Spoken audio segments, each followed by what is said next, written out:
Hi friends, ഇന്ന് നമ്മൾ ഉണ്ടാക്കാൻ പോകുന്നത് ഒരു ചിക്കൻ കപ്പ ബിരിയാണിയാണ്. അപ്പോൾ അതിനു മുമ്പ് ഞാനൊരു കാര്യം പറയട്ടെ. നിങ്ങൾക്ക് എൻ്റെ റെസിപ്പി ഇഷ്ടമാവുകയാണെങ്കിൽ ലൈക്ക് തന്നൂടെ. ഒരു ലൈക്ക് തന്നിട്ട് പോവുക. കമൻറ്റ് ഇതിലേക്കിന് വേണ്ടില്ല, നിങ്ങൾക്ക് ഇഷ്ടമായാൽ മാത്രം ആ ലൈക്ക് ബട്ടൺ ഒന്ന് പ്രസ് ചെയ്തിട്ട് പോവുക. അപ്പോൾ എന്ന് വെച്ചിട്ടുണ്ടെങ്കിൽ കൂടുതൽ ലൈക്ക് കിട്ടുമ്പോഴാണല്ലോ നിങ്ങൾ എൻ്റെ റെസിപ്പി ഇഷ്ടമായി എന്ന് എനിക്ക് തോന്നുന്നത്. ഒരുപാട് പേര് പറഞ്ഞു പോവാറുണ്ട് ഞങ്ങൾ കണ്ടു ഇഷ്ടപ്പെട്ടു എന്ന്. പക്ഷെ കണ്ടു ഇഷ്ടപ്പെട്ടു എന്ന് പറയുന്ന എണ്ണൊന്നും ലൈക്കിൽ ഞാൻ കാണാറില്ല.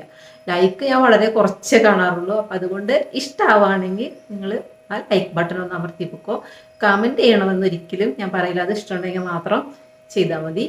കപ്പ ബിരിയാണി സർവ്വസാധാരണമാണ്. ഇത് തട്ടുകടയിൽ വരെ അല്ല, തട്ടുകടയിലാണ് പ്രധാനമായിട്ടും കപ്പ ബിരിയാണി കിട്ടുക. അത് നിങ്ങൾ വിചാരിക്കും ഇപ്പം എന്തിനാണ് ഞാൻ ഈ കപ്പ ബിരിയാണി കാണിക്കുന്നതെന്ന്. ഈ കപ്പ ബിരിയാണി ഞാൻ എൻ്റേതായിട്ടുള്ള രീതിയിൽ ഉണ്ടാക്കിയിരിക്കുന്നതാണ്. അതുപോലെ തന്നെ എൻ്റെ ചാനലിൽ വന്നിട്ട് ആരെങ്കിലും കപ്പ ബിരിയാണി സെർച്ച് ചെയ്യുകയാണെങ്കിൽ അവർക്കത് കിട്ടണമല്ലോ. അപ്പം അതിന് വേണ്ടിയിട്ടാണ് ഞാനിത്. ഒരുപാട് പേരുണ്ടാക്കിയതാണെങ്കിലും ഇത് അറിയാത്തവരുണ്ട്, കപ്പ ബിരിയാണിയെക്കുറിച്ച് അറിയാത്തവരുണ്ട്. അപ്പം അതുകൊണ്ട് ഞാനൊരു റെസിപ്പി ആയിട്ട് ചെയ്യാമെന്ന് വിചാരിച്ചിട്ടുള്ളൂ. അപ്പോൾ ഇഷ്ടമുള്ളവർ കാണാം. വളരെ നല്ല റെസിപ്പിയാണ് നമ്മുടെ ഈ കപ്പ ബിരിയാണി. അപ്പോൾ നമുക്ക് പെട്ടെന്ന് തന്നെ ഈ കപ്പ ബിരിയാണി ഉണ്ടാക്കാം. ചിക്കൻ കപ്പ ബിരിയാണി ഉണ്ടാക്കാൻ വേണ്ടിയിട്ട് ആദ്യം നമുക്ക് ചിക്കൻ കറി ഉണ്ടാക്കാം. അതിന് വേണ്ടിയിട്ട് നല്ല ചുവടുകട്ടിയുള്ളൊരു പാത്രം എടുക്കണം. കാരണം നമ്മൾ ഇതിൽ തന്നെയാണ് ചിക്കൻ കപ്പ ബിരിയാണിയും ചെയ്യുന്നത്. എന്നിട്ട് അതിലേക്ക് നമുക്ക് വെളിച്ചെണ്ണ ഒഴിച്ചു കൊടുക്കാം. വെളിച്ചെണ്ണ ചൂടായാൽ നമുക്ക് 1 table spoon ginger garlic paste ചേർത്ത് കൊടുക്കാം. ജിഞ്ചർ ഗാർലിക് പേസ്റ്റ് മൂത്ത് കഴിഞ്ഞാൽ നമുക്ക് 3 വലിയ സവോള അനം കുറച്ചരിഞ്ഞത് ഇതിലേക്ക് ചേർത്ത് കൊടുക്കാം. ഇനി ഇടത്തരം സവോളയാണെങ്കിൽ 4 എണ്ണം, ചെറിയ സവോളയാണെങ്കിൽ 5 എണ്ണവും എടുക്കണം. 6 എണ്ണം വരെ ആയാലും കുഴപ്പമില്ല. ഈ സവോള ഒന്ന് വാടി തുടങ്ങുമ്പോൾ നമ്മൾ സർവ്വസുഗന്ധിയിലയും വേപ്പിലയും ചേർത്ത് കൊടുക്കുക. സർവ്വസുഗന്ധിയിലും ഞാൻ എണ്ണയിൽ ചേർക്കാതിരുന്നതിൻ്റെ ഒരുപാട് ഫ്ലേവർ നമുക്ക് ഈ കറിയിൽ ആവശ്യമില്ലാത്തതുകൊണ്ടാണ്. എന്നാൽ കുറച്ച് ഫ്ലേവർ നമുക്ക് കിട്ടുകയും വേണം. അപ്പോൾ അതുകൊണ്ടാണ് ഞാൻ സവോള ഒന്ന് വാടിക്കഴിഞ്ഞപ്പോൾ ചേർത്തത്. കാരണം അപ്പോൾ ഈ ഇല ഒരുപാട് മൂക്കില്ല. അപ്പോൾ അതുകൊണ്ടാണ് ഞാൻ ഇപ്പം ചേർത്തത്. ഇനി അതെല്ലാം ഒന്ന് വാടിക്കഴിയുമ്പോൾ നമുക്ക് പൊടികൾ ചേർത്ത് കൊടുക്കാം. 2 ടീസ്പൂൺ നിറച്ചും മുളക് പൊടിയും 2 ടീസ്പൂൺ നിറച്ചും മല്ലിപ്പൊടിയും ഞാൻ ഇതിലേക്ക് ചേർത്തിട്ടുണ്ട്. അതായത് മുളകിൻ്റെ അതേ പാകം തന്നെ നമ്മൾ മല്ലിപ്പൊടിയും ചേർത്ത് കൊടുക്കണം. പിന്നെ നമുക്ക് മഞ്ഞൾപ്പൊടി, അത് 1 ടീസ്പൂൺ മഞ്ഞൾപ്പൊടിയാണ് ഞാൻ ചേർത്ത് കൊടുത്തിരിക്കുന്നത്. അതേപോലെ ഗരം മസാല 1/2 ടീസ്പൂണും 1 ടീസ്പൂൺ നിറച്ച് ചിക്കൻ മസാലയും ഞാൻ ചേർത്ത് കൊടുത്തിട്ടുണ്ട്. ഇനി ഈ പൊടികളൊക്കെ ഒന്ന് നമുക്കിങ്ങനെ മൂത്ത് വരണം. അപ്പോൾ ഞാനിതിൽ നിങ്ങൾ വിചാരിക്കും വെള്ളം ചേർത്തില്ലല്ലോ എന്ന്. അതെന്തുകൊണ്ടാണെന്ന് വെച്ചിട്ടുണ്ടെങ്കിൽ സവോള അധികം മൂത്തിട്ടില്ല. അപ്പോൾ അതുകൊണ്ട് തന്നെ ഈ പൊടികൾ മൂക്കാൻ സമയമെടുക്കും. അപ്പോൾ നമുക്ക് കരിയുന്നുള്ള പേടി വേണ്ട. ഇനി ഇത് ഒന്ന് മൂത്ത് കഴിയുമ്പോൾ നമുക്ക് 2 തക്കാളി അരച്ചത് ചേർത്ത് കൊടുക്കുക. തക്കാളി അരച്ച് തന്നെ ചേർക്കുന്നതാണ് നല്ലത്. കാരണം അത് പെട്ടെന്ന് നമുക്ക് നന്നായിട്ട് വാടിക്കിട്ടും. പിന്നെ നമ്മൾ 400 ഗ്രാം ചിക്കൻ ചേർത്ത് കൊടുക്കാം. എല്ല് പീസായിട്ട് കിട്ടുമെങ്കിൽ അത് മാത്രം ചേർക്കുന്നതാണ് നല്ലത്. ഇതിപ്പോൾ എല്ലും മാംസം എല്ലാം കൂടി മിക്സ് ആയിട്ടുള്ള പീസുകളാണ്. ഇതൊരു മിനിറ്റ് ഈ മസാലയിൽ വഴറ്റി ചിക്കനിൽ ഈ മസാലയൊക്കെ ഒന്ന് പൊതിയുന്നത് വരെ നമ്മൾ വഴറ്റി കൊടുക്കാം. അതിനുശേഷം നമുക്കിതിലേക്ക് വേവാൻ ആവശ്യമായതിൽ കുറച്ച് കൂടുതൽ വെള്ളം ഒഴിച്ചു കൊടുക്കണം. കാരണം നമുക്കിനി ഇതിൽ കപ്പ അഥവാ കൊള്ളിക്കിഴങ്ങൊക്കെ വേവിക്കാനുള്ളതാണ്. അപ്പോൾ നന്നായി മിക്സ് ചെയ്യുക. ഇപ്പം ഞാൻ ജിഞ്ചർ ഗാർലിക് പേസ്റ്റിൽ ഉപ്പ് ചേർത്തിട്ടുള്ളത് കൊണ്ട് ഞാനിപ്പോൾ ഉപ്പ് ചേർത്തിട്ടില്ല. കാരണം നോക്കിയതിന് ശേഷം പിന്നീട് ചേർക്കാമെന്ന് വിചാരിച്ചിട്ട്. അപ്പോൾ ഇഞ്ചി വെളുത്തുള്ളി ചതച്ച് ചേർക്കുന്നവർ അത് ചേർത്ത് കൊടുക്കുക, ഇപ്പോഴേ ചേർത്ത് കൊടുക്കുക. ഇനി നമുക്ക് കൊള്ളി അഥവാ കപ്പ വേവിക്കണം. അപ്പോൾ അതിന് വേണ്ടി ഞാൻ 2 വലിയ കൊള്ളി എടുത്തിട്ട് കഷ്ണങ്ങളാക്കി വേവിക്കാൻ വെച്ചിട്ടുണ്ട്. വേവിക്കുക എന്ന് പറഞ്ഞിട്ടുണ്ടെങ്കിൽ ഞാൻ വേവിക്കില്ല, ഒന്നിങ്ങനെ തിളപ്പിച്ചെടുക്കുക. അതിൽ ഉപ്പൊന്നും ചേർത്തിട്ടില്ല. അതായത് നമുക്ക് പറയുമല്ലോ ഇതിലൊരു സയനൈഡിൻ്റെ അംശം ഉണ്ടെന്ന്. അപ്പോൾ അത് ആ വെള്ളത്തിൽ പോകാൻ വേണ്ടി മാത്രമാണ് ഞാൻ സെപ്പറേറ്റ് ഈ കപ്പ അഥവാ കൊള്ളി വേവിച്ചത്. അപ്പോൾ ആ വെള്ളത്തിൽ അതിൻ്റെ വിഷാംശം മുഴുവനും പോകും. എന്നിട്ട് നമ്മൾ ഈ വേവാത്ത കൊള്ളിയാണ് കോരിയെടുക്കുന്നത്.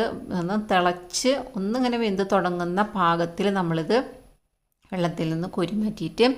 അപ്പോൾ നമ്മുടെ ഈ സമയം ചിക്കൻ പകുതി വെന്തിട്ടുണ്ടായിരിക്കും. അപ്പോൾ ഈ പകുതി വെന്ത ചിക്കനിലേക്കാണ് നമ്മളുടെ ഒരു 10% വെന്തിട്ടുള്ള കൊള്ളിക്കിഴങ്ങ് നമ്മൾ ചേർത്ത് കൊടുക്കുന്നത്. ഇനി ഈ ചിക്കനിൽ കിടന്ന് ഈ കൊള്ളി വേവുമ്പോൾ ഇതിൻ്റെ മസാലകൾ മുഴുവനും ഈ കൊള്ളിക്കിഴങ്ങിൽ പിടിക്കും, അഥവാ കപ്പയിൽ പിടിക്കും.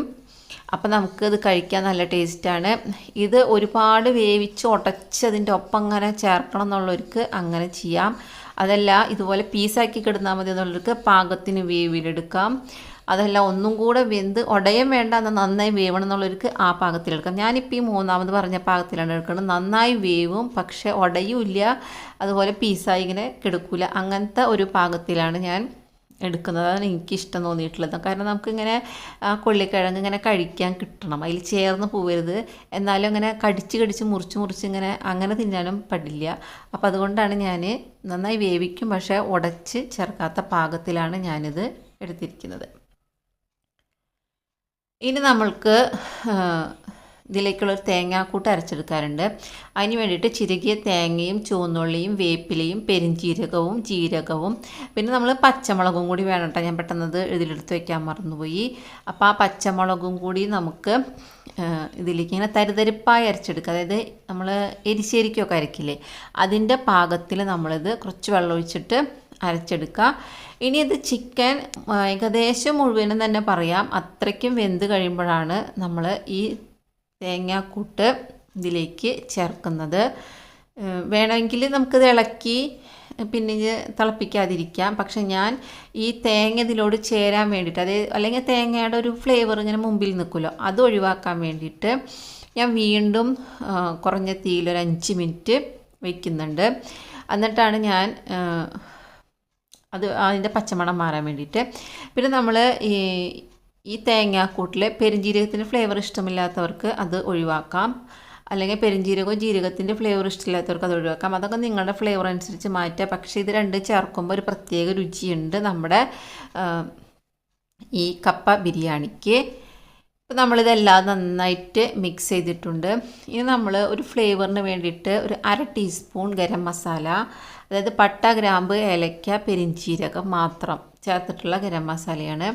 അത് നമുക്കിങ്ങനെ കുറച്ച് ചേർത്തിട്ട് വീണ്ടും 1 മിനിറ്റ് ഒന്നിങ്ങനെ മൂടി വയ്ക്കാം. ഫ്ലേവറൊക്കെ എല്ലാ ഭാഗത്തേക്കൊന്ന് എത്താൻ വേണ്ടിയിട്ട് നമുക്ക് 1 മിനിറ്റ് ഒന്ന് മൂടി വയ്ക്കാം.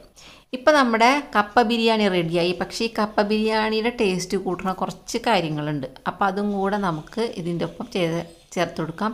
ഇത് സ്റ്റൗ ഓഫ് ചെയ്തതിന് ശേഷം ഇതിലേക്ക് നമുക്ക് സവോള, തക്കാളി, പച്ചമുളക്, കറിവേപ്പില, ഇത് വഴറ്റിയതൊന്നുമല്ല, പച്ചയ്ക്കുള്ളത് ഇതിൽ മിക്സ് ചെയ്ത് കൊടുക്കുക. ഇതിങ്ങനെ ഇതിൻ്റെ ഒപ്പം കഴിക്കുമ്പോൾ നല്ല ടേസ്റ്റാണ്. മല്ലിയിലും വേണമായിരുന്നു കേട്ടോ, പക്ഷേ എൻ്റെ കയ്യിൽ മല്ലിയില ഉണ്ടായിരുന്നില്ല, അപ്പോൾ അതുകൊണ്ട് എനിക്ക് ചേർക്കാൻ പറ്റിയില്ല. പക്ഷെ നിങ്ങൾ മല്ലിയിലും കൂടെ ചേർക്കുക. മല്ലിയിലയും കൂടി കഴിക്കുമ്പോൾ നല്ല ടേസ്റ്റാണ്. ഞാൻ പെട്ടെന്ന് വിട്ടുപോയി ഇവിടെ ഇല്ല എന്നുള്ളത്. അപ്പോൾ നിങ്ങളത് എന്തായാലും ചേർത്തോളൂ കേട്ടോ മല്ലിയില. ഇപ്പോൾ നമ്മുടെ ചിക്കൻ കപ്പ ബിരിയാണി അടിപൊളിയാണ്. അത് റെഡിയായി കഴിഞ്ഞിട്ടുണ്ട്. ഇങ്ങനെ കുറച്ചിങ്ങനെ കുഴഞ്ഞ പാകത്തിലാണെങ്കിൽ നിങ്ങൾക്ക് അങ്ങനെ എടുക്കാം കേട്ടോ. എന്തായാലും ഇതെല്ലാവരും ട്രൈ ചെയ്ത് നോക്കണം. അപ്പോൾ നമുക്ക് ഈ കപ്പ ബിരിയാണി എന്ന് പറയുമ്പോൾ നമുക്ക് മുട്ട വെച്ചിട്ടും കപ്പ ബിരിയാണി ഉണ്ടാക്കാം, ചിക്കൻ വെച്ചിട്ടുണ്ടാക്കാം, ഫിഷ് വെച്ചിട്ടുണ്ടാക്കാം, ബീഫ് വെച്ചിട്ടുണ്ടാക്കാം. അങ്ങനെ പല തരത്തിലും നമുക്ക് കപ്പ ബിരിയാണി ഉണ്ടാക്കാം. പക്ഷെ പ്രധാനമായിട്ടും ആൾക്കാർ കപ്പ ബിരിയാണി ഉണ്ടാക്കുന്നത് ബീഫ് വെച്ചിട്ടാണ്. പക്ഷേ ഞാൻ ബീഫ് റെസിപ്പി ഇടുമ്പോൾ ഒരുപാട് പേര് പറയാറുണ്ട് ഞങ്ങൾ ബീഫ് കഴിക്കില്ല എന്ന്. അപ്പോൾ ഏറ്റവും കൂടുതൽ പേര് കഴിക്കുന്നത് ചിക്കൻ ആണല്ലോ. അപ്പോൾ നമുക്ക് ചിക്കൻ വെച്ചിട്ടുണ്ടാക്കാമെന്ന് ഞാൻ വിചാരിച്ചു. പിന്നെ ഇപ്പം ഞാനിതിപ്പോൾ എല്ലാ തരം പീസുകളും ചേർത്തിട്ടാണ് ഉണ്ടാക്കിയിരിക്കുന്നത്. പക്ഷെ നിങ്ങൾ ചെയ്യുമ്പോൾ ഒരു കാര്യം പ്രത്യേകം ശ്രദ്ധിക്കുകയാണെങ്കിൽ കുറച്ചും കൂടെ ടേസ്റ്റ് കൂടും. നമുക്ക് ചിക്കൻ കിട്ടുമ്പോൾ അതിൻ്റെ എല്ല് പീസുകൾ മാത്രം മാറ്റി വെച്ചിട്ട് നിങ്ങൾ കപ്പ ബിരിയാണി ഉണ്ടാക്കി നോക്കുക. അതിപ്പോൾ ചിക്കൻ ആയാലും അതുപോലെ ബീഫിൻ്റെ നെഞ്ചിൻ്റെ ഭാഗത്ത് എല്ലുകൾ വെച്ചിട്ടൊക്കെ ആൾക്കാർ ചെയ്യാറുണ്ട്. പക്ഷെ അതൊന്നും എനിക്ക് കിട്ടില്ല, അതുകൊണ്ട് ഞാനതൊന്നും കാണിക്കാത്തത്. അല്ലെങ്കിൽ ഞാൻ കണ്ടിട്ടുണ്ട് അങ്ങനെ ചെയ്യുന്നത്. അത് വളരെ ടേസ്റ്റാണ്, ആ എല്ല് കടിച്ച് തിന്നാൻ പറ്റുന്നൊക്കെ പറയാറുണ്ട്. അതിപ്പോൾ നമുക്ക് കിട്ടുന്നത് വെച്ചിട്ട്.